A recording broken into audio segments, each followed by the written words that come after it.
ሰላም ኣብ ዝተፈላለዩ ኩርናዓት ዓለም ብምዃን ምስ ትግራይ ቱደይ ዘለኹም ክቡራትን ክቡራንን ን17 ሕዳር 2018 ዓመተ ምህረት ዝተዳለዉ ዜናታት እንሆ ንቻናልና ላይክ ሼርን ሳብስክራይብ እናገበርኩም ምሳና ጽንሑ ፈለማ ዓበይቲ ነጥብታት ክነስምዓኩም ዓርከይ ንዝበልዎም ኣብይ ኣሕመድ ጆኖሳይደር ንምባል ዝዓቀቦም ኣይተ ጌታቸው ረዳ ኣብ ልዕሊ ህዝቢ ትግራይ ተፈጺሙ ኢሎም ዝኣምንዎ ገበን ጆኖሳይድ ነቲ ዕርክነቶም ከም ዘይቕይሮ መደመሚ መልሲ ሂቦም ኣሎም ካብ ትግራይ ክሳብ አዲስ አበባ ካብ ኢትዮጵያ ክሳብ መላእ ዓለም ኣዘራረብ ዝኾነ ሞጓቲ ቃለ መሕተት አልጀዚራ ዳሲስና የለና ኣሜሪካ ናብ ቀይሕ ባሕሪ ንኽንበጽሕ ፈቒዳትና ክብሉ ፊልድ ማርሻል ብርሃኑ ጁላ ተዛሪቦም ምስ መራሒ ሰራዊት ኣሜሪካ ኣፍሪካ ኣብ ዝግበርናዮ ዘተ ኣብ ተበጻሕነት ቀይሕ ባሕርን ዞባዊ ድሕንነትን ዘቲና ኣሜሪካ ድማ ደገፋ ኣረጋጊጻትና ክብሉ ሰበስልጣን ብልጽግና ገሊጾም ኣሎም ሳልሳይ ወያነ ትግራይ መንግስቲ ፌደራል ንውዕሊ ፕሪቶሪያ ብምጥሓስ ኣብ ምዕራብ ትግራይ ንዝርከቡ ዕጡቃት ጉጅለታት ይድግፍ ኣሎ ክብል ከሲሱ መንግስቲ ፌደራል ካብ ተግባሩ ንኽእርነብ እውን ኣተሓሳሲቡ ኣሎም ኣብ ክልል ሶማሌ 121 ብዘይ ሕጋዊ መንገዲ ዝተኣሰሩ ሰባት ነፃ ከም ዝወፁን ንኽልተ ዝተኣሰሩ ጋዜጠኛታት ይቕረታ ከም ዝተገበረሎምን ኮሚሽን ሰብኣዊ መሰላት ኢትዮጵያ ገሊጹ ኮሚሽን ሰብኣዊ መሰላት ኢትዮጵያ ኣብ መላእ ክልል ሶማሌ ኣብ ዝተፈላለዩ መደበራት ፖሊስ ብዘይ ሕጋዊ መንገዲ ተኣሲሮም ዝነበሩ 121 ሰባት ምፍትሖም ኣረጋጊጸ ዝበለ ኮይኑ ከምኡ እውን ብዘይ ፍርዲ ኣብ ማእሰርቲ ዝነበሩ ጋዜጠኛታት ብይቕሬታ ከም ዝተፈትሑ ምስክርነት ሂቡ መንግስቲ ሱዳን ብጀነራል መሐመድ ዳጋሎ ሄሜቲ ዝቐረበ ተኽሲ ዶምዋል ከም ዝነጸጎ ኣፍሊጡ መንግስቲ ሱዳን ነቲ ብኣዛዚ ምልሻ ሓይልታት ቅልጡፍ ደገፍ ጀነራል መሐመድ ዳጋሎም ሄሜቲ ዝተኣወጀ በይናዊ ተኽሲ ዶምዋል ብወግዒ ከም ዝነጸጎ ዕላው ገይረሎም ክሳብ መወዳእታ ምሳና እንተጸኒሕኩም ናይ እዚኦምን ካልኦትን ዝርዝር ክነስምዐኩም ኢና ሰናይ ጻንሒት አብይ አህመድ ድንክ ነው የፖለቲካ ድንክ የሁሉም ነገር ድንክ ነው አብይ አህመድ ኖርማሊ ጤነኛ ሀገር ቢሆን ኖሮ ወይ ጸበል ወይ ያምሮ ህክምና ሆስፒታል መግባት የነበረበት ሰው ብልጽግና ውስጥ ገብቼ የትግራይን ህዝብ ለቀጣይ ውርደት ብዳርግ ኖሮ ደግሞ የበለጠ ማይወጣል ይጸጸት ይሆን ነበር So he led the genocide. I mean, we don't have to be that specific. We do. He led the war. That's why we invited you here. ኣብ ፖለቲካ ብፍላይ ኣብ ፖለቲካ ኢትዮጵያ ቃላት ጠያይቲ እዮም የጥፉ ይሃንጹ የቕስሉ የድሕኑ ሓንሳብካ ኣፍ እንተወፂኦም ድማ ዘይምለሱ ዓረራት እዮም ምናልባት ካብ ጌታቸው ረዳ ንላዕሊ ነዚ ሓቂ ዝተረድኦ ሰብ ኣይነበረን ምባል ይከኣል ጌታቸው ረዳ ምስ ጋዜጠኛ አልጀዚራ መህዲ ሓሰን ዝገበርዎ ጻንሒት መደብ ሄድ ቱ ሄድ ካብ ስሙ ንላዕሊ እዩ ነይሩ ንባዕሉ ኩናት እዩ ነይሩ ናይ ቃላት ኩናት መህዲ ሓሰን ኣብ ሕሉፍ ታሪክ ፖለቲከኛታት ተደሪኹም ኣብ ናይ ሕዚ ተግባሮም ከም ዓቃቢ ሕጊ ጠጠው ዝብል ጋዜጠኛ እዩ ጌታቸው ረዳ እውን ቃላት ከም ሰይፊ ብምምዛዝ ዝፍለጡ ፖለቲከኛ እዮም ግን ከዓ ኣዝዩ ነዊሕን ነንባዕሎም ዝጋየጨዩን ታሪክ ቃላት ዘለዎም ፖለቲከኛ ኣብ ማሕበራዊ ሚድያ ከም ሰደድ ሓዊ ዝተባርዐት ሓጻር ቪድዮ አልጀዚራ ብኩናት ቃላት ዘጥቅዑን ዝነበሩ ጌታቸው ረዳ ብናይ ባዕሎም ቃላት ተወጢሮም ክከላኸሉ ከረድኡ ብዓይኒ ገለ ወሃብ ትርኢቶ ድማ ክዋረዱ ተራእዮም እዮም Yeah, but that doesn't change the fact that we're friends. ዓርከይ ንዝበልዎም ኣብይ ኣሕመድ ጆኖሳይደር ንምባል ዝዓቀቦም ኣይተ ጌታቸው ረዳ ኣብ ልዕሊ ህዝቢ ትግራይ ተፈጺሙ ኢሎም ዝኣመንዎ ገበን ጆኖሳይድ ነቲ ዕርክነቶም ከም ዘይቕይሮ መደመሚ መልሲ ሂቦም ኣለው ሓደ እዋን እንተስ ንህልውና ህዝቢ ትግራይ ክብሉ እንተስ ንባዕሎም ህልውና ክብሉ ከም ሃገሮም በረኻ ዝተንከራተቱ ዓቐብ ቁልቁል ዝደየውን ዝወረድን ብድሮናት ዝተሃደኑ ንኣብይ ኣሕመድ ካብ ጸጉሪ ርእሶም ክሳብ ጽፍሪ እግሮም ብጸርፊ ሽንቅላጦም ዘውፅዎም ዝነበሩ ኣይተ ጌታቸው ረዳ ኣብ ዓለም ኣደባባይ እሞ ድማ ሚልዮናት ኣብ ዝከታተልዎ ጽዑንተ ፈጣሪ ሚድያ አልጀዚራ እዋናዊ ቁመናኦም ዝተቃልዕሉ ኣጋጣሚ ኣብ መድረኽ ካብ ዝተረኸቡ ክሳብ ብማሕበራዊ ሚድያ ዝከታተልዎም ተዓደምቲ መዘራረበ ኮይኖሎም ሄድ ቱ ሄድ ኣብ ዝተባሃለ መጓቲ መደብ ተዓደምቲ ኣብ ዝተረኸብሉ ጋዜጠኛ መህዲ ሓሰን ንሚድያ ብዙሕ ኣይፈርሑን ዝበሃለሎም ኣይተ ጌታቸው ረዳ ኣፋጢጡሎም ኣብታ ንመላለይ መደብ ዝተለቐቐት ኣስታት 2 ደቂቃ ዝነውሓታ ስፖት ኣይተ ጌታቸው ብዛዕባ ህልው ኩነታት ዘለውሉ ቁሞ ሰሞናን ንሓላፊኦም ኣብይ ኣሕመድ ክብሉ ንጆኖሳይድ ትግራይ ዝገለጹሉ መንገድን ንብዙሓት ዝሕዘነ ጉዳይ ኮይኖሎም ምስቶም ገበነኛታት ኩናት እትብሎም ዝነበርካ ሰበስልጣን መንግስቲ ፌደራል ምስራሕካ ብትጅምር ዳርጋ ዓመት ጌርካ ኣለኻ ኣብ 2021 ንዝበልካዮ ቃል ተጠቂመ ኣብይ ኣሕመድ ብጥበብን ኮነ ኢሉን ጆኖሳይድ ፈጺሙ ኢልካ ነርካ ሕዚ እውን በዚ ክሲ ኣብ መትከልካ ዲኻ ወይስ ዓጺፍካ ኢኻ ብምባል ዝሓትት ጋዜጠኛ ማህዲ ኣገላልጹ ዝደለየ ይኹን ኣብ ትግራይ ኩሉ ዓይነት ገበን ከም ዝተፈጸመ ይፈልጥ እየ ዝብል ድማ መልሲ ኣይተ ጌታቸው ነይሩ። ቀጻላይ ሕቶ ጋዜጠኛ ማህዲ ግና ሓጺርን ግልጽን ነይሩ። ኣብይ ኣሕመድ ጽንተት ፈጺሙ ድዩ ዝብል መልሲ ኣይተ ጌታቸው ግና ነቲ ግልጽን ሓጺርን ሕቶ ብቐጥታ ከም ምምላስ ፈረንጂ ኣራውን ዘቡሽ ከም ዝልዎ ኣብ ዙርያ እቲ ቆጥቋጥ ጥውዩ ክብሉ ተራእዮም ከም በዓል ሞያ ሕጊ መን እንታይ ፈጺሙ ዝብል ክዛረበ ይደልን ገበን ግና ኣብ ትግራይ ተፈጺሙ ይብሉ ጽናሕ በዓል ሞያ ሕጊ ኢኻ እሞ ኣብ 2021 ኣብይ ኣሕመድ ኣብ ልዕሊ ህዝቢ ትግራይ ጆኖሳይድ ፈጺሙ ክትብል እንከለኻ በዓል ሞያ ሕጊ ይነበርካ እንዲኻ ዝብል ድማ መስቀላዊ ሕቶ ጋዜጠኛ መሃዲ ነይሩ። ኣብዚ እምበር ኣይተ ጌታቸው እንትመቆኒ ከምዚ ይብል ነይረ ንዝብል ዘረብኦም ዘዘኻኸረ መልሲ ዝሃቡ ኣብቲ እዋን በዓል ሞያ ሕጊ እየ ነይረ ይኹን እምበር ኣብቲ እዋን ከምኡ ክብል ከለኹ ብኣማይት ተሸሓት ዝቁፀር ህይወት ኣብ ዝበልዕ ዋዒ ጎንፂ እየ ነይረ ብምባል ነቲ ኣብ እዋን መኸተ ኮይኖም ንማሕበረሰብ ዓለም ዘቃልዕዎ ዝነበሩ ገበን ጆኖሳይድ ኣብይ ኣሕመድ ብዋዒ ከም ዝነበረ ንብዙሓት ዘገረመ ኮይነሎም I was a lawyer and I was in the heat of a conflict that was claiming the lives of hundreds of thousands of people. So was it a genocide or not? I believe genocide has been committed in Tigray. By Abiy Ahmed? Well, I have to be responsible for my words now. ኣይተ ጌታቸው ረዳ ቅድሚ ሕዚ ካብ ትግራይ ናብ ኣዲስ ኣበባ ምስ ከዱ ብሚድያታት እቲ ስርዓት ኣቢሎም ኣብ ዝሃብዎ ጋዜጣዊ መግለፂ እውን ትግራይ ሃገር እያ ዝብል ኣተሓሳስባ ኣብ ተጋረሎ ዝብል ሕቶ ኣብ ዝተለዓለሎም እዋን ኣነ እውን እኮ እንትመቆኒ ትግራይ ሃገር እያ ይብል ነይረ ብምባል ንባሕጊ ነፃነት ትግራይ ክብሉ ትግራይ ትስዕር እናበሉ ዝተሰውኡ መናእሰይ ዘራኸሰ መልእኽቲ ሕሊፎም ብምባል ዝወቐስዎም ውሕዳት ኣይነበሩ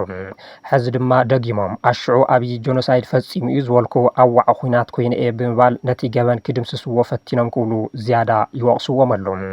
ጋዜጠኛ መህዲ ሓሰን ግና ነዚ ሸፈጥ ዝመስል መልሲ ጌታቸው ስቑኢሉ ክሓልፎ ይደልየ ስለዚ ጆኖሳይድ ድዩ ነይሩ ወይስ ኣይኮነን ጆኖሳይድ ተፈጺሙ ኢሎም ከም ዝኣምኑ ዝገለጹ ኣይተ ጌታቸው ሽም ፈጻሚ እቲ ጆኖሳይድ ንምጽራሕ ግና ዓቐብ እንትኾኖም ተራእዮም ጆኖሳይድ ተፈጺሙ ኢለ ይኣምን ንዝብል መልሶም ድማ ብኣብይ ኣሕመድ ድዩ ዝብል ሕቶ ዘስዕበሎም ትትከውን ሕዚ ንዛረብዎ ቃላት ሓላፍነት ብዝተመልኦ ክኸውን ከም ዝግባኦም ገሊጾም ቅድሚ ሕዚ ሓላፍነት ብዝጎደሎ መንገዲ ዲኻ ትዛረብ ነርካ መጓት ሕቶ ጋዜጠኛ መሃዲ ሓሰን እዩ እንትኾነ ኣይተ ጌታቸው ጆኖሳይድ ተፈጺሙ እዩ ብዝብል ቅዋሞም ከም ዝጸንዑ ኣብሪሆም ጽናሕ ተደናጊረ ኣለኹም ነተኸታተልቲ ግልጽ ግበረሎም ሕዚ እውን ጆኖሳይድ ከም ዝተፈጸመ ተኣምን ኢኻ ግን ኣብይ ኣሕመድ ከም ዝፈጸሞ ንምዝራብ ግና ፍቃደኛ ኣይኮንካን ንዝብል ሕቶም ኣይተ ጌታቸው ጆኖሳይድ ምፍጻሙ እውን መን ከም ዝፈጸሞ ንምዝራብ ፍቃደኛ ዘይምዃኖም እውን ብኣወንታ ያረጋግጹ በዚ ዝተገረመ ጋዜጠኛ መህዲ ድማ እሞት ጆኖሳይድ ብባዕሉ ድዩ ደኣ ተፈጺሙ ብምባል ክሕተት ዘይግብኦ ግን ድማ ናይ ጭንቂ ሕቶ ኣቕሪቡሎም እዩ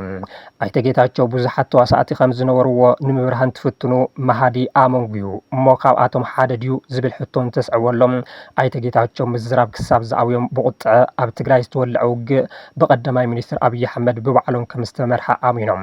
ስለዚ ንሱ ነቲ ጆኖሳይድ መሪሕዎ ንዝሰዓበ ሕቶ ግና ክንድኡ ዝኣክል ናብ ዝርዝር ምእታው ከም ዘየድልን ትገልጹ ጋዜጠኛ መህዲ ድማ የድልባ ዝርዝር ክተብርህልና ኢና እኮ ናብዚ ዓዲምናካ ብምባል ነተዓደምቲ እውን ፍሽኽ ዘበለ መልሲ ሂብ እዩ ኣብይ ኣብ ቅድሚ ህዝቢ ኣብ ቤት ፍርዲ ቀሪቦም ንባዕሎም ንክከላኸሉ ዕድል ከም ዝህቡ ዝገለጹ ኣይተ ጌታቸው ረዳ ንገበናት ምጽራይን ጽንተትን ዓልየት ሓዊሱ ኩሎም ዓይነታት ገበናት ከም ዝተፈጸሙ ግና ደጋጊሞም ኣረጋጊጾም እዩ ኣብይ ኣሕመድ ገበን ጆኖሳይድ ፈጺሞም እዮም ንምባል ዝኸበዶም ኣይተ ጌታቸው ቅድሚ ምምራጾም ናይ ቀረባ ዓርኮም ከም ዝነበሩ ዝሓበሩ እንትኾኑ መን ይዓርክኻ ነይሩ ንዝብል ሕቶ ድማ ኣብይ ናይ ቀረባ ዓርከይ ነይሩ ክብሉ ተሰሚዖም ግን እኮ ትጸልኦ ኢኻ ጆኖሳይደርን ኩናተኛን እዩ እኮ ትብል ነርካ ዝቐጸለ ሕቶ ነይሩ መልሲ ኣይተ ጌታቸው ግና ነተዓደምቲ ዘስሐቐን ርእሲ ዘድፍአን ነይሩ ንሱ እኮ ኣዕርኽቲ ንምንባርና ዝቕይሮ ነገር ኣይኮነን ዝብል Abiy was my close friend. You hated him. You said he was a genocidal warmonger, imperialist. Yeah, but we had friends, you that doesn't change the fact that we're friends. ቅድሚቲ ጆኖሳይድ እንድሕሪኡን ኣዕርኽቲ እንተነይርኩም ኣብ እዋንቲ ጆኖሳይድ ከ ኣዕርኽቲ ዲኹም ነይርኩም ኣብቲ ዋንዳ ነንሕድሕድና እኮ ኣብ ኩናት ኢና ነርና ዝበሉ ኣይተ ጌታቸው ጆኖሳይድ ዝኣክል ነገር በዚ መጠን ምንኣስ ከም ዘየድሊ እዮም ገሊጾም። እንተኾነ ጋዜጠኛ መህዲ እተናኣሶ ዘለኻ ንስኻ እምበር ኣነ ኣይኮንኩን፣ ብሓደ ወገን ጆኖሳይድ ፈፂሙ ኢልካ ትኸሶ፣ ብኻሊእ ገጽ ድማ ማሕዛኢ ትብል ብምባል ነቲ ኣይተ ጌታቸው ንገበን ኣብይ ኣሕመድ ንምሽፍፋን ዝተጓዓዙሉ ሓደገኛ መንገዲ ኣጋሊጽዎ እዩ። ምሉእ ትሕዝቶቲ ቃለ መሕተት ጽባሕ ሐሙስ ዝልቀቕ ኮይኑ እዛ ቀዲማ ዝወፀት መላለይቲ ቪድዮ ግና ብተቃውሞን ደገፍን ብርክት ዝበሉ ርእቶታት ተተኣናግደላ። ብሓደ ወገን ኣይተ ጌታቸው ኣብዚ እዋን ኣማኻሪ ኣብይ ኮይኖም ይሰርሑ ከም ዘለዎን ንውዕል ፕሪቶርያ ዝፈረሙ ሰብ ከም ምዃኖምን ካብቲ ዝበልዎ ወፃኢ ካሊእ ክብሉ ኣይኽእሉን ነይሮም። ትክክለኛ ዲፕሎማስያዊ ኣቀራረብ እዮም ተኸቲሎም ብምባል ብኣወንታ ዝረኣይዎ ከም ዘለዉ ኩሉም እዚ ኮነ ኢሎም ንጀኖሳይድ ትግራይ ንምህሳስን ንገበን ሓለቆኦም ኣብይ ኣሕመድ ንምድምሳስን ከምኡውን ንዝሓዝዎ ስልጣንን ዕርክነቶምን ንምድልዳር ዝኸድዎ ርሕቀት መሕዘኒ እዩ ብምባል ዝቃወምዎም ዘለዉ ተጋሩ ጥራሕ እንተይኮኑስ ባህሪቲ ስርዓት ዝተረድኡ ካልኦት ደለይቲ ፍትሒ ብሄረሰባት እውን እዮም። ገለ ደገፍቲ ነቲ ኣይተ ጌታቸው ረዳ ዝፈጸምዎ ጌጋ ዶክተር ደብረጽዮን ከምዚ ኢሎም ነይሮም መንጀሪኖ ወይ ምግበይ እውን ተዛሪቦም ነይሮም ብምባል ቅድሚ ሕዚ ተፈጺሞም ነይሮም ምስ ዝበሃሉ ጌጋታት ከመሳስልዎ ዝፈተኑ እኳ እንተሃለዉ ንጌጋ ዶ ምስ ጌጋ ተወዳድሮ ኢኻ ዝብሉ ገለ ርእቶ ሃብቲ ብሓፈሻ ኣይተ ጌታቸው ክሕደት ይፍጽመሉ ብምባል እናወቐስዎም ይርከቡ። ኣይተ ጌታቸው ረዳ ትማሊ ንኣብይ ኣሕመድ ገበነኛ እዩ ዝብል ከእሙኑ ዝወፅሉ ዝነበሩ ማዕኸን ዜና ሎሚ ጠበቃ ኣብይ ኮይኖም ክስምዕሉ ዳግም ምውፅኦም እቶም ኣብ ኣዳራሽ ዝሰምዑ ዝነበሩ ከይተረፉ ዝተዓዘብዎም ይመስሉ። ኣሜሪካ ናብ ቀይሕ ባሕሪ ንክንበጽሕ ፈቂዳትልና ክብሉ ፊልድ ማርሻል ብርሃኑ ጁላ ተዛሪቦም። ምስ መራሒ ሰራዊት ኣሜሪካ ኣፍሪካ ኣብ ዝገበርናዮ ዘተ ኣብ ተበጻሕነት ቀይሕ ባሕርን ዞባዊ ድሕነትን ዘቲና ኣሜሪካ ድማ ደገፋ ኣረጋጊጻትና ክብሉ ሰበስልጣን ብልጽግና ገሊጾም ኣለዉ። ኣብዚ ሰሙን ካብ ጆሃንስበርግ ክሳብ ኣዲስ ኣበባ ዕውት ዲፕሎማስያዊ ስራሕቲ ሰሪሕና ብምባል እናተጃሃሩ ዝርከቡ ሰበስልጣን ብልጽግና ትማሊ ምስ ኮማንደር ኣሜሪካ ኣፍሪካ ጀነራል ዳግቪን ኣንደርሰን ከም ዝተዛተዩ ብምግላጽ ኢትዮጵያ ንባሕሪ ተበጻሕነት ሰፊሕ ዞባዊ ጸጥታዊ ምትሕባርን እትገብሮን ዘላ ጻዕሪ ኣጉሊህና ተዛሪብናዮም ኢና ኢሎም ኣለዉ። ቀዳማይ ሚኒስትር ኣብይ ኣሕመድ ኣብ ማሕበራዊ ሚድያ ኣብ ዘወዝዕዎ ሓበሬታ ከም ዘመልክትዎም ምስ ጀነራል ኣንደርሰን ተራኺቦም ኣብ ጉዳይ ዞባዊ ጸጥታን ዕድላት ምዕቡል ምትሕባርን ሃናፂ ዘተ ከም ዘካየዱ ካብ ምሕባር ወጻኢ ዝርዝር ሓበሬታ ይህቡን። ብመሰረት ሓበሬታ ሰራዊት ምክልኻል ኢትዮጵያ ግና ጀነራል ኣንደርሰን ምስ ፊልድ ማርሻል ብርሃኑ ጁላ እውን ከም ዝተራኸቡ ዝጠቐሰ ኮይኑ ኣብ ሰላምን ምርጋእን ቀርኒ ኣፍሪካን ወተሃደራዊ ምትሕባር ኢትዮጵያን ኣሜሪካን ዘተኮረ ዘተ ከም ዝተካየደ ተሓቢሩ ኣሎ። ኢትዮጵያ ክልተ ዛዕባ ከም ዘለዋ ንሳቶም ድማ ጉዳይ ቀይሕ ባሕርን ምቅላስ ጉጅለ ራዕዲ ኣልሸባብን ከም ዝኾኑ ምግላጾም እውን ተፈሊጡ ኣሎ። ፊልድ ማርሻል ብርሃኑ ኢትዮጵያ በር ባሕሪ ንክትረክብ ዘለዋ ድልየት ንሰላማዊ ዕላማን ቁጠባኣን ንምህናፅን እዩ ክብሉ ንልኡኽ ኣሜሪካ ከም ዘጠቐስሎም ዝሓበሩ ፍልፍላት ኢትዮጵያ ኣጀንዳ በር ባሕሪ እተሰጉም ዘላ ብዘተን ብምትሕባር ንምርካብ እምበር ብኩናት ከም ዘይኮነት ጀነራል ኣንደርሰን ከም ዝገለጹሎም እቲ ሓበሬታ መልኪቱ። ይኹን በር ፊልድ ማርሻል ብርሃኑ ቅድም ክብሉ ቀይሕ ባሕሪ ብቦሌ ኮነ ብባልየ ክንሕዞ ኢና ብምባል ምፍካሮም ዝዝከር እዩ። ጀነራል ኣንደርሰን ኢትዮጵያ በዚ ጉዳይ ተዓዝዮምዎም ይኾኑ እዮም። ብሰላማዊ መንገዲ ናብ ባሕሪ ትገብሮ ግስጋሴ ኣሜሪካ ከም ትድግፎ ኣረጋጊጾምና ዝብል ሓበሬታ ሰራዊት ምክልኻል ሃገር ኢትዮጵያ ናብ ቀይሕ ባሕሪ ተበጻሕነትን ተረኺባ ንሰላም እቲ ዞባ ዝለዓለ ኣስተዋፅኦ ከም ትገብር ቃል ምእታዎም ተገሊጹ ኣሎ። ነዚ ድማ ምስ ኣብ ዋሽንግተን ዲሲ ዝርከቡ ሰበስልጣን ኣሜሪካ ብዛዕባ ረብሓታት ኢትዮጵያን ኣብቲ ዞባ ሰላም ንምርጋጽ እትውግኖ ዘላ መደባትን ከም ዝዛረብሉ ቃል ኣትዮም ይብል እቲ ዝወፀ ሓበሬታ። እቲ ዘተ ብተወሳኺ ምትሕባር ፀረ ተግባር ራዕዲ ዝሽፈነ ኮይኑ ክልቲኦም ወገናት ኣብቲ ዞባ ኣንጻር ዝንቀሳቐሱ ግብረ ራዕዳውያን ጉጅለታት ንምጥፋእ ሕብራዊ ጻዕሪ ኣገዳስነቱ ወሳኒ ምዃኑ ኣስሚሮምሉ ክብል እቲ ብሰራዊት ምክልኻል ኢትዮጵያ ዝወፀ ሓበሬታ ኣፍሊጡ ኣሎ። መንግስቲ ኣሜሪካ ግና ቅድሚ ሕዚ ብፍሉይ ኣማኻሪ ፕረዚደንት ትራምፕ ዝኾኑ ማሳድ ቦለስ ኣቢሉ ዕረፉ ካብ ሰላማውን ድርድርን ወፃኢ ኣብዚ ዞባ ኩናት ከይተሓስብዎ ብምባል ከም ዘጠንቀቖም ዝዝከር እዩ። ሳልሳይ ወያነ ትግራይ መንግስቲ ፌደራል ንውዕሊ ፕሪቶርያ ብምጥሓስ ኣብ ምዕራብ ትግራይ ንዝርከቡ ዕጡቃት ጉጅለታት ይድግፍ ኣሎ ክብል ከሲሱ መንግስቲ ፌደራል ካብዚ ተግባሩ ንኽእርነብ እውን ኣተሓሳሲቡ ኣሎ። መንግስቲ ፌደራል ኣብ ምዕራብ ትግራይ ንዝርከቡ ዕጡቃት ጉጅለታትን ዘይሕጋውያን ምሕደራን ብምድጋፍ ስምምዕ ሰላም ፕሪቶርያ ይጥሕሶ ኣሎ ዝበለ ሳልሳይ ወያነ ትግራይ መንግስቲ ፌደራል ንተመዛበልቲ ንምምላስ ዘዕንቅፉ ዕጡቃት ምልሻታት ዋርድያ ተከዘ የሰልጥንን ይድግፈን ኣሎ ክብል ከሲሱ ኣሎ።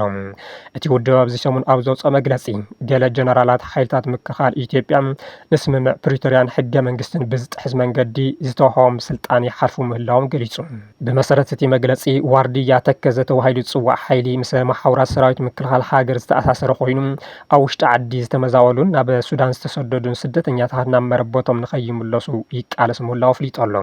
ብተወሳኺ ኣባላት እዞም ዕጡቃት ጉጅለታት ኣብ ምጽራይ ዓልየት ተጸሚዶም ከም ዘለዉ ብምኽሳስ ተግባራቶምን ዘረወኦም ነቲ ዝተጎበጠ ከባቢታት ንምውሓስ ተጋሩ ብሰላም ንኸይምለሱ ንምዕጋትን ዝዓለመ ምዃኑ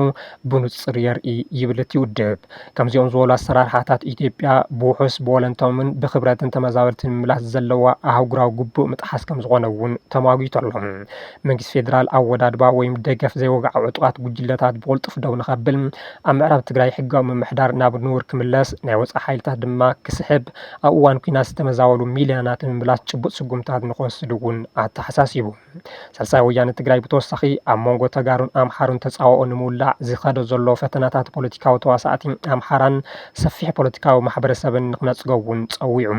ነዚ ፃዕሪ እዚ ዓመፅ ንምቕፃል ዝደልዩ መኽስብ ኩናት ዝሰርሕዎ ስራሕ እዩ ክብል እውን ገሊፅዎ ኣሎ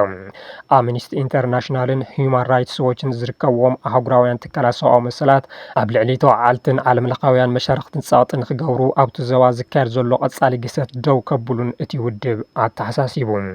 እዚ ብሳልሳይ ወያነ ትግራይ ዝቐረበ ክሲ ኣብ ምዕራብ ትግራይ ንመንግስቲ ፌደራል እሙን ምዃኑ ዝገልጽ ንኡስ ወተሃደራዊ ሓይሊ ዋርድያ ተከዘም ኣሸተ ደምሎም ኮሎኔል ደመቀ ዘውድን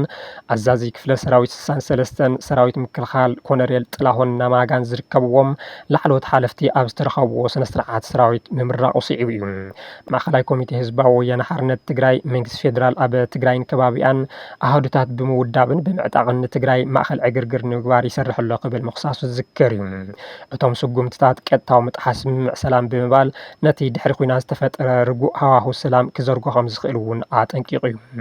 ውድብ ዲሞክራሲያዊ ስምረት ትግራይ ስምረት ብሰንበት ኣብ ዘውፅኦ መግለፂ እውን ዝተወሰኑ ምሁራትን መራሕቲ ሃይማኖትን ቅድም ክብሉ እውን ህዝቢ ትግራይ ንምምዝባል ኣብ ምልዓል ዓብዪ ታራ ዝፃወቱ ዝነበሩ ዝበሎም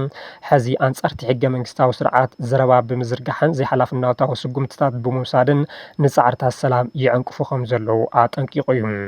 ስምረት ብወገን መንግስቲ ፌደራል ንምእራም ዝኾነ ፃዕሪ ዘይምርኣዩ ኣዝዩ ከም ዝሓዘነ ብምሕባር ንኣተግባብራ ስምምዕ ፕሪቶሪያ ኣድላይ መእረምታ ስጉምታት ከም ዘይወሰደ ኣመልኪቱ እዩ ኣብ ኢራን ኣብ ልዕሊ 2 ደቂ ኣንስትዮ ፆታዊ ዓመፅ ፈፂሙ ዝተባሃለ ውልቀ ሰብ ኣብ ኣደባባይ ኣብ ቅድሚ ህዝቢ ከም ዝተሰቐለ ተሓቢሩ እቲ ስቕለት ኣብ ኢራን ከተማ ባስታም ኣብ ግዛኣት ሰመናን ከም ዝተፈፀመ ዘመላኸተ እቲ ሓበሬታ ን2 ደቂ ኣንስትዮ ብምትላል ብሓይሊ ብምፍራሕን ብምውራድን ከም ዝዓመፀ ይንገር እቲ ኣብ ቅድሚ ህዝቢ ተሰቒሉ ዝተባሃለ ውልቀ ሰብ መዓስ ከም ዝተፈፀመን መንነቱ ከም ዘይተፀርሐን መራኸብቲ ሓፋሽ ዝፀብፀባ ኮይነን ኢራን ብከቢድ ገበናት ንዝተጠርጠሩ ገበነኛታት ከም ትቀትል ዝፍለጥ እኳ እንተኾነ መብዛሕትኡ ግዜ እቲ ቅትለት ኣብ ኣብያተ ማእሰርቲ ዝፍፀም ከም ዝነበረን እዚ ናይ ሕዚ ግና ኣብ ኣደባባይ ዝተፈፀመ ስቕለት ንፈለማ እዋን ምዃኑ እዩ ተገሊጹ እዚ ሓበሬታ ዘልዓልናሉ ምክንያት ቅድመ መዓልቲ ጻዕዳ ሪባን ብምዃኑ በዚ ኣጋጣሚ ድማ ኣብ ትግራይ ዘሎ ውድቀት ሕጊ ንምዝኻር እውን እዩ ትማሊ ዓለም ለኸ መዓልቲ ጻዕዳ ሪባን ኣብ ዝተኸበረሉ እዋን ግዝያዊ ምሕዳር ትግራይ ኣብ ልዕሊ ደቂ ኣንስትዮ ትግራይ ዝበፅሕ ፆታዊ መጥቃዕቲ ንምክልኻል ከም ዝሰርሕ ፕረዚደንት ታደሰ ወረደ ኣረጋጊፆም እዮም ቢሮ ጉዳይ ደቂ ኣንስትዮ ትግራይ ቅንያት መዓልቲ ጻዕዳ ሪባን መሰረት ገይሩ ኣብ ዘዳለዎ መድረኽ ዝተረኸቡ ፕረዚደንት ግዝያዊ ምሕዳር ትግራይ ጀነራል ታደሰ ወረደ ደቂ ኣንስትዮ ትግራይ ስለ ህዝበን ተጋዲለን ቃልሲ መሪሐን መስዋዕቲ ከፊለን ደጀን ኮይነን ሰዋናቲ ቃልሲ ምዃነን ኣረጋጊፀን እየን ብምባል ድሕሪ ስምምዕነት ውዕል ፕሪቶሪያ እውን ካብቲ ዝነበረ ብዝቐፀለ መንገዲ ኣብ ታሪክ ተራእዩ ብዘይፈልጥ ኩነታት ኣደዳ ፆታዊ መጥቃዕቲ ከም ዝኾና ገሊፆም ፆታዊ መጥቃዕቲ ዝበፅሐን ደቂ ኣንስትዮ ዝግባእ ፍትሒ ንኽረኽባ ኣብ ምግባር ጉድለታት ከም ዘለዉ ዝገለጹ ጀነራል ታደሰ ብወገን መንግስቲ ዝተውሃቦ ኣቕልቦ እውን ክንድቲ ዝግባእ ከም ዘይኮነ ነቲ ባዕሎም ዝመርሕዎ ምምሕዳር ንምንቃፍ ፈቲኖም እዮም ኩሉ ማሕበር መንግስቲ ኣንቀሳቒስካ ፍትሒ ኣብ ምርጋፅ ዝተኻየደ ከይዲ ብዙሕ ምጉታት ከም ዘለዎን ኣካላት ፍትሒ ዘጋጥምዎም ዕንቅፋታት ተፃዊሮም ፍትሒ ኣብ ምርጋፅ ንክሰርሑ እውን ፃውዒት ኣቕሪቦም ኣብ ጠላዕ ፀሓይ ኣብ ኣስፋልቲ ካብ ዝተጎተተት ዘውደ ሃፍቱም ክሳብ ተቐቲላ ዝተረኸበት ማህሌት ተኽላይን ካልኦት ድምፀን ዘይተሰምዓ ደቂ ኣንስትዮን ግቡእ ፍትሒ ከም ዘይረኸባ ዝፍለጥ እዩ ኣብ ክልል ሶማሌ 121 ብዘይ ሕጋዊ መንገዲ ዝተኣሰሩ ሰባት ነፃ ከም ዝወፁን ንክልተ ዝተኣሰሩ ጋዜጠኛታት ይቅሬታ ከም ዝተገበረሎምን ኮሚሽን ሰብኣዊ መሰላት ኢትዮጵያ ገሊጹ። ኮሚሽን ሰብኣዊ መሰላት ኢትዮጵያ ኣብ መላእ ክልል ሶማሌ ኣብ ዝተፈላለዩ መደብራት ፖሊስ ብዘይ ሕጋዊ መንገዲ ተኣሲሮም ዝነበሩ 121 ሰባት ምፍትሖም ኣረጋጊፀ ዝበለ ኮይኑ ከምኡ እውን ብዘይ ፍርዲ ኣብ ማእሰርቲ ዝነበሩ ጋዜጠኛታት ብይቅሬታ ከም ዝተፈትሑ ምስክርነት ይህቡ። እቲ ኮሚሽን ኣብ ዝሃቦ መግለፂ መንግስቲ ክልል ሶማሌ ብዛዕባ ቅድሚ ክሲ ምእሳር ፍትሒ ምርካብን ኣተሓዛ ኣብ ማእሰርቲ ዘለዉ ሰባትን ዝምልከት ንነዊሕ እዋን ዝፀንሐ ስክፍትታት ንምፍታሕ ግብራዊ ስጉምትታት ምትግባር ጀሚሩ ከም ዘሎ ረጋጊፁ። ይኹን እምበር እቲ ኮሚሽን ቅልጡፍ ቆላሕታት ዝሓትት ዘይተፈትሑ ጉዳያት ኣለዉ ዝበሎሙ ጉዳያት ዘለዓለ ኮይኑ እዚ ድማ ምስ ዞባታት ፋፈንን ጀራርን ዝዋሰን ከባቢ ደዋዓለይ ምስ ጎንፅታት ዝተኣሳሰረ ግሰት ሰብኣዊ መሰላት ተሓታት ንምርጋፅ ዝተጎድኡ ጉዳያት ንምሕዋይ ኣተሓዛ እሱራትን ተበፃሕነት ፍትሕን ንምምሕያሽ ከምኡ እውን ቅድሚ ክሲ ንነዊሕ እዋን ፀንሕ ማእሰርቲ ንምትራፍ ዘጠቃለለ ኢሉ። ኣብ ዝሓለፈ ወርሒ ሰነ ክልተ ላዕለዎት ኣባላት ግንባር ሓርነት ኦጋዴን ኦብነግ ኣብ ክልል ሶማሌ ኣብ ዝርከብ ዞባ ነጎብ ተኣሲሮም ከም ዝነበሩን ብዘይ ክሲ ወይ ዝኾነ ይኹን ግቡእ ሕጋዊ ንነዊሕ እዋን መስርሕ ተኣሲሮም ከም ዝፀንሑ እቲ ግንባር ይሕብር። ብመሰረት ሓበሬታ ኦብነግ ኣቦ ወንበር ዞባ ነጎብ ኣያንለ ያሲን ቡድልን ሓላፊ ዞባ ኤልወይን ባሽር ዑስማን ቡድልን ዕጡቋት ንቤት ፅሕፈቱ ሰይሮም ድሕሪ ምውራሮም ኣብ ትሕቲ ቀይዲ ከም ዘእተውዎምን ናብ ዘይተገለጸ መዳጎኒ ከም ዝወሰድዎምን ገሊጾሎም። ይኹን እምበር ካብቶም ተፈቲሖም ዝተባሃሉ 121 እስራት ውሽጢ ምህላዎም ዝተገለጸ ነገር የለን። ምፍታሕቶም ክልተ ይቅሬታ ዝተገበረሎም ጋዜጠኛታት ካብቶም ኮሚቴ ተሓለቕቲ መሰል ጋዜጠኛታት ወይ ድማ ሲፒጄ ኣብ ወርሒ ሚያዝያ ኣብ መላእ ኢትዮጵያ ብውሕዱ 7 ጋዜጠኛታት ኣብ ትሕቲ ቀይዲ ከም ዝኣተው ብምግላጽ ድምፂ ዝኾኖም እዮም። ዋና ኮሚሽነር ኮሚሽን ሰብኣዊ መሰላት ኢትዮጵያ ብርሃኑ ኣዴሎ ነቲ ምዕማለታት ብምንኣድ እቲ ስጉምቲ ካልኦት ክልላት እውን ክስዕብኦ ከም ዝግባእ ኣገንዚቦም። መንግስቲ ሱዳን ብጀነራል መሐመድ ዳጋሎ ሄሜቲ ዝቀረበ ተኽሲ ደው ምባል ከም ዝነፀጎ ኣፍሊጡ። መንግስቲ ሱዳን ነቲ ብኣዛዚ ምልሻታት ሓይልታት ቅልጡፍ ደገፍ ጀነራል መሐመድ ሓምዳን ዳጋሎ ሄሜቲ ዝተኣወጀ በይናዊ ተኽሲ ደው ምባል ብወግዒ ከም ዝነፀጎ ገሊፆሎም። ቤት ምክሪ ሚኒስትራት ሱዳን ትማሊ ኣብ ዘውፅኦ መግለፂ ኣዛዚ ሰራዊትን ኣቦ መንበር ላዕላዊ ቤት ምክርን ሱዳን ሌተናል ጀነራል ዓብዱልፈታህ አልቡርሃን ሓድነትን ክብርን ሃገር ንምዕቃብ ይኽተልውን ዘለዉ ዝበሎ መርገፂ ነቲ መሰላት ህዝቢ ሱዳን ዘማልእ ገጽታቱ ሙሉእ ደገፍ ከም ዘለዎ ምርጋጹ ኤጀንሲ ቴሌቪዥን ሱዳን ሱና ጸብጺቦሎም። ዋላ እኳ እቲ መግለጺ ንሄሜቲ ወይ እውን ነቲ ዝተኣወጀ ተኽሲ ምቁራጽ ብግልፂ እንተዘይጠቐሰ ዝኾነ ሰላም መንግስቲ ሱዳን ንውድብ ሕቡራት ሃገራት ኣህጉራውን ዞባውን ውድባት ዘቕረቦ ፍኖተ ካርታ ክኽተል ከም ዘለዎ ብምሕባር ላዕላውነትን ሓድነትን ሱዳን ብጽኑዕ ብምድጋፍ ነቲ በይናዊ ተኽሲ ጠጠው ምባል ከም ዘይድግፎ ብተዘዋዋሪ ኣረጋጊጹ እዩ። እቲ መግለጺ ብተወሳኺ መንግስቲ ሱዳን ንተበግሶ ንጉሳዊ ልኡል ስዑድ ዓረብ መሐመድ ቢን ሳልማን ብሓጎስ ከም ዝቕበሎ ዘረጋገፀ ኮይኑ ንኩሎም እቶም ሓቀኛ ሰላም ዝደልዩ ኣካላት ጻዕዳ ኢዱ ከም ዝዝርግሐሎም ደጊሙ ኣረጋጊጹ። እቲ ብካሚል ኢድሪስ ዝምራሕ መንግስቲ ሱዳን ንቡር ኩርዓትን ሓያልን ዓወት ካብ ኣላህ ጥራሕ እዩ ዝመጽእ ብምባል መግለፂ ዛዚሙ። ጀነራል አልቡርሃን ነቲ ብፕረዚደንት ኣሜሪካ ዶናልድ ትራምፕ ብሓፍሻ ድማ ብሃገራት ጥምረት ኳድ ኣሜሪካ፣ ግብፂ፣ ስዑድ ዓረብን ሕቡራት ዓረብ ኤሚሬትን ዘቐረበ እማመ ሰላም ነታ ኣብ ኩናት ሱዳን ኢዳ ብምእታው ትሕም ዝቐላ ብምባል እትኽሰስ ኤሚሬት ዝሓወሰ እማመ ሰላም ከም ዘይቕበልዎ ብዕሊ ዘፍለጡ ኮይኖም ጀነራል ዳጋሎ ድማ ንሰለስተ ወርሒ ዝጸንሕ በይናዊ ተኽሲ ጠጠው ናይ ምባል ሰብኣዊ ስጉምቲ ወሲደ ኣለኹ ብምባል ምግላጾም ዝዝከር እዩ። መረዳእታታት ከም ዝሕብርዎ እቲ ውሳነ ብቐንዱ ብኤሚሬትስ ከምኡ ድማ ብሃገራት ቻድ፣ ሊብያ፣ ኢትዮጵያን ካልኦት ተዋሳእቲ ኣካላትን ዝድገፍ ዕጡቕ ሓይሊ ዳጋሎ ኣብዚ ሕዚ እዋን ኣብታ ሙሉእ ንሙሉእ ዝተቆጻጸራ ከተማ ኤልፋሻር ብሓፈሻ ድማ ግዝኣት ዳርፉር ስዕረት ይወጽሖ ብምህላው እፎይታ ብምርካብ ከም ብሓድሽ ንምድላው ዝወሰኑ ከም ዝኾነ ይሕብሩ። ብግብፂ፣ ኤርትራን ስዑድ ዓረብን ከም ዝድገፍ ዝንገረሉ ሰራዊት ሱዳን ኣብዚ ሕዚ እዋን ንከተማ ኤልፋሻር ንምሓዝ ብዝተፈላለዩ ኣንፈታት ሰፊሕ መጥቃዕቲ ከም ዝኸፈተ እናተገለጸ ይርከብ። ክቡራትን ክቡራንን ነዚ ዕለት ዝሓዝናዮም ዜናታት ነዚኦም ይመስሉ ነይሮም። ስለ ዝተኸታተልኩምና ብምስጋን ኣብዚ ክንፍለየኩም ሰላም ደሓን ኩኑ።